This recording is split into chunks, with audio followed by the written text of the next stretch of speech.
உங்கள் படங்கள் உங்கள் மனைவிக்கு பிடிச்ச படம் அது? எல்லா படமும் அவங்களுக்கு பிடிக்கும்.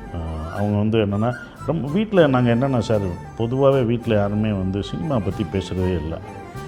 ஊர்லேயும் யாரும் சினிமா பற்றி பேசுகிறது, நம்மளை ஒரு நடிகனாவோ ஒரு டைரக்டராகவோ பார்க்குறதே இல்லை. ஊருக்கு டெல்லிக்கு ராஜானம் பள்ளிக்குள்ளே தானே. அங்கே நான் போகும்போது ஒரு சாதாரண மனிதன் தான், சாதாரண வாழ்க்கை தான், அப்படி தான் பார்ப்போம். அதில் இந்த படம் இப்படி பண்ணியிருக்கலாம்னு வீட்டில். ஆனால் அது நல்லா இருக்கும்ல, நம்மளை அங்கேயும் நடிகனாகவும் அங்கேயே அது எனக்கு ரொம்ப பிடிச்சிருக்கு. அதனால தான் நான் கிராமத்தில் போய் அந்த வாழ்க்கையை.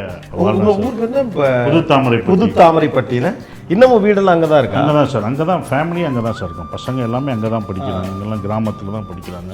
அங்கே தான் படிக்கிறாங்க. பக்கத்தில் ஸ்கூலு எல்லாம் வந்து இதில் தான் போவாங்க,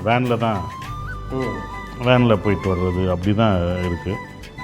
ஸோ கிராமத்தில் வந்து அந்த ஃபோட்டோ எடுக்கிறது, ஒரு நடி நான் பாட்டு நடந்து போவேன் சார், ஒரு மனுஷன் நடந்து போகிறான் அப்படின்றது, தம்பி வணக்கம், மாப்பிள்ளை வணக்கம் அப்படின்ற அந்த ஊரில் சொல்கிற அதுதான் சார். யாராவது வந்து ஃபோட்டோ எடுத்தாங்கன்னா இந்த ஊருக்கு புதுசாக வந்திருக்கான்றது அப்போ தான் தெரியும். ஏதாவது வருவாங்களா ஸ்டூடெண்ட்ஸ் யாராவது வந்தாங்கன்னா